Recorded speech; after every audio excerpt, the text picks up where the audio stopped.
નમસ્કાર વિદ્યાર્થી મિત્રો. ધોરણ 10 ની પરીક્ષા પૂરી થઈ ગઈ છે અને અત્યારે વેકેશનના દિવસો છે. એટલે આપણને સહજ લાગે કે હવે મજા કરવાના દિવસો છે.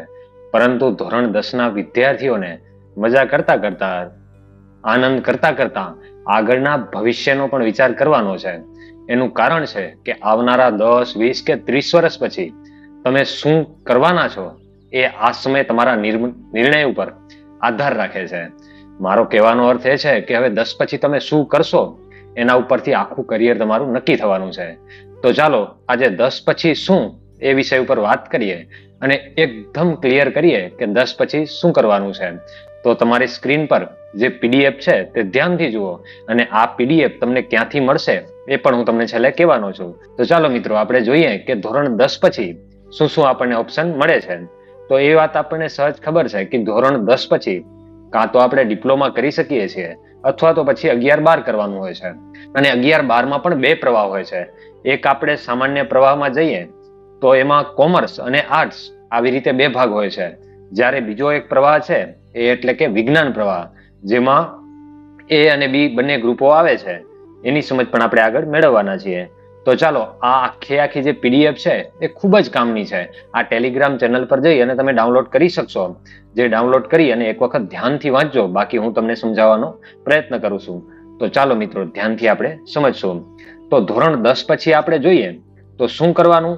તો એના માટે સૌથી વધારે વિદ્યાર્થીઓ શું કરે છે એ તમને કહું છું. તો જો 100% હોય એમાંથી 67% વિદ્યાર્થી કે વિદ્યાર્થીનીઓ એવા હોય છે કે જે 11 અને 12 સામાન્ય પ્રવાહ પસંદ કરે છે. જેની સંખ્યા લગભગ કુલ વિદ્યાર્થીઓમાંથી 3,75,000 જેટલી હોય છે દર વર્ષે. એટલે કે 67% જેવી હોય છે. ત્યાર પછી વાત કરીએ તો ડિપ્લોમા કુલ 7% જેટલા જ વિદ્યાર્થીઓ પસંદ કરે છે. અને 11-12 વિજ્ઞાનની વાત કરીએ તો 20% જેટલા વિદ્યાર્થીઓ વિજ્ઞાન પ્રવાહમાં જવાનું પસંદ કરે છે, એટલે કે સાયન્સ રાખવાનું પસંદ કરે છે.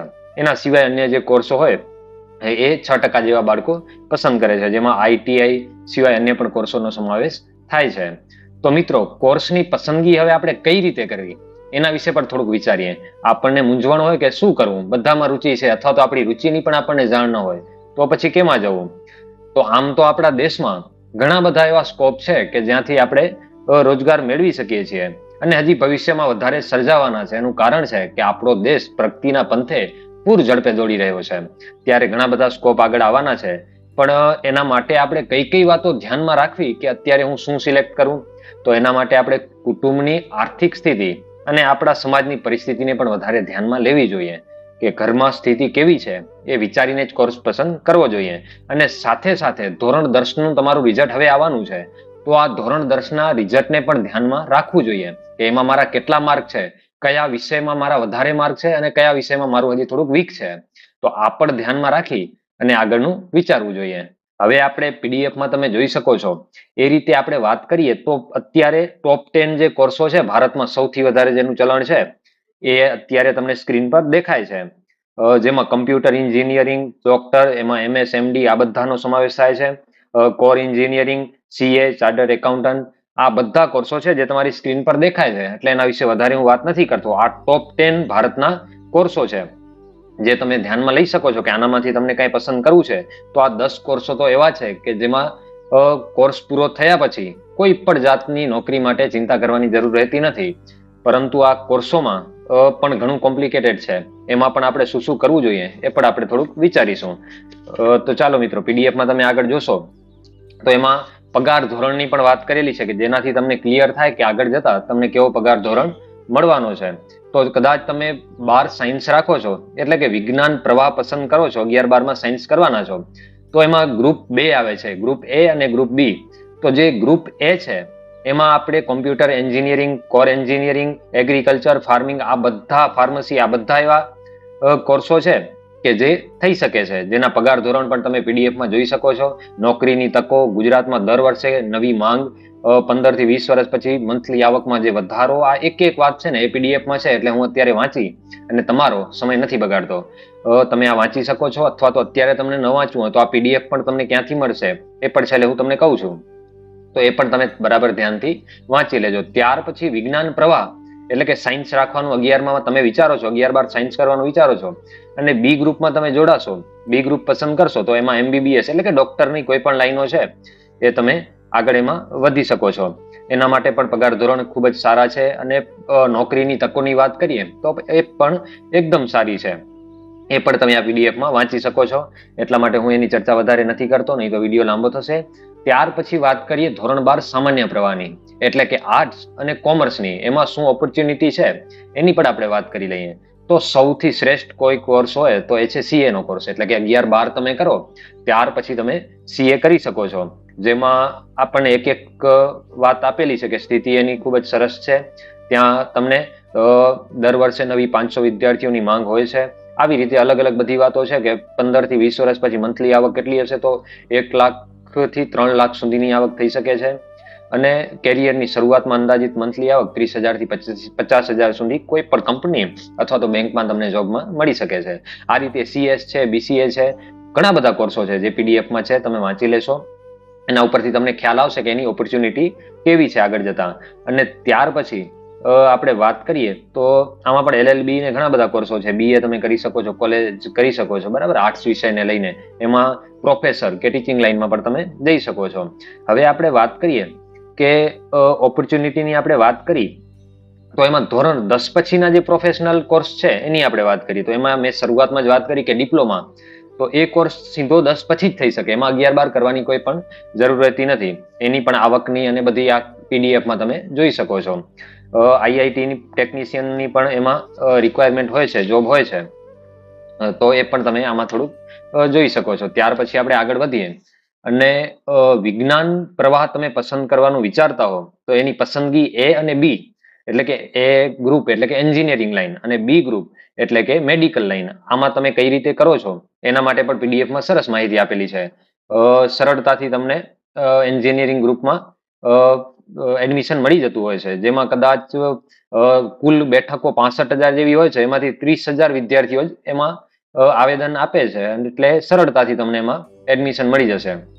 જ્યારે સામે વાત કરીએ બી ગ્રુપની, એટલે કે કોઈ પણ તમે કોલેજમાં કોઈ પણ સ્કૂલમાં જવાના છો ત્યાં એન્જિનિયરિંગ ગ્રુપમાં તમને સરળતાથી મળી જાય, પરંતુ મેડિકલ ગ્રુપ એટલે કે બી ગ્રુપ તમે સિલેક્ટ કરવાના છો તો કોઈ પણ 12 પછી કોલેજમાં જશો ત્યારે અત્યંત કઠિન પરિસ્થિતિ થશે.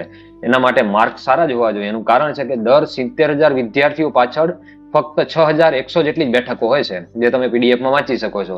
એટલા માટે સરકારી કોલેજમાં તો સાવ ખૂબ જ અઘરું છે કોલેજ કરવી મેડિકલ લાઈનમાં, અને અર્ધ સરકારી હોય એમાં પણ તમને અઘરું તો પડવાનું છે. જે બેઠકો જ ઓછી છે, જેના સામે જે આવેદન છે એ ખૂબ જ વધી જતા હોય છે. કેરિયરની તકો તમે વાંચી શકો છો. ઘણી બધી તકો છે એન્જિનિયરિંગ લાઈનમાં પણ છે અને મેડિકલ લાઈનમાં પણ છે. હવે આપણે કદાચ એ વિચાર થતો હશે કે કોલેજો કઈ કઈ સારી છે, અભ્યાસક્રમ કેટલા વર્ષ ચાલશે, 12 પછીની વાત કરું છું. 12 સાયન્સ તમે કરી લીધું ત્યાર પછીની વાત છે, કારણ કે અત્યારે 11માં તો આપણે ખાલી 2 જ ડિસિઝન લેવાના છે, 2 કે 3. એક તો 10 પછી ડિપ્લોમા જવું છે, 11-12 કોમર્સ કે આર્ટ્સ કરવું છે, અથવા તો સાયન્સ કરવું છે. આ 3 ઓપ્શન છે. પણ પછી ત્યાર પછી શું પ્રશ્નો આવવાના છે એની પણ આપણે થોડી ચર્ચા કરીએ એટલે અત્યારથી આપણને ક્લિયર થાય.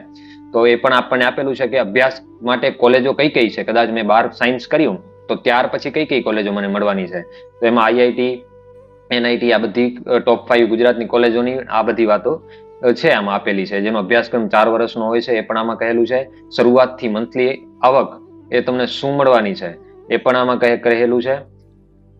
અને ત્યાર પછી ગુજરાતમાં દર વર્ષે એડમિશન મેળવતા વિદ્યાર્થીઓની સંખ્યા કેટલી છે એ પણ આપણને કહેલું છે. ચાલો, ત્યાર પછી સ્પેશિયલ વિદ્યાર્થીઓની માટે વાત છે કે એના કેરિયર બનાવવા માટે કઈ કઈ ઉત્તમ તકો છે. તો કોમ્પ્યુટર રિલેટેડ કોઈ પણ કોર્સ કરી લે તો એક અત્યારેના પરિસ્થિતિ પ્રમાણે ખૂબ જ સરસ છે, જેમાં લાંબો કોર્સ પણ નથી હોતો અને રિક્વાયરમેન્ટ પણ એમાં વધારે હોય છે. તો એક છોકરીઓ માટે સરળ અને સરસ ઉપાય છે કે જેમાં એનો વધારે સમય પણ નથી બગડતો અને જલ્દીમાં એ કોઈ પણ કોર્સ કરી શકે છે, જે પણ તમે વાંચી શકો છો. હવે આપણે વાત કરીએ કે મેં શરૂઆતમાં જ વાત કરી હતી કે આપણે કઈ રીતે નિર્ણય લેવો, તો 10નું રિઝલ્ટ અને વાત કરી હતી કે કુટુંબની આર્થિક અથવા તો સામાજિક જે આપણી પરિસ્થિતિઓ છે એના હિસાબે કદાચ પ્રવાહ પસંદ કરવાનો હોય તો એના માટે પણ થોડુંક સરળ તમને કહું છું કે કઈ રીતે પસંદ કરવું.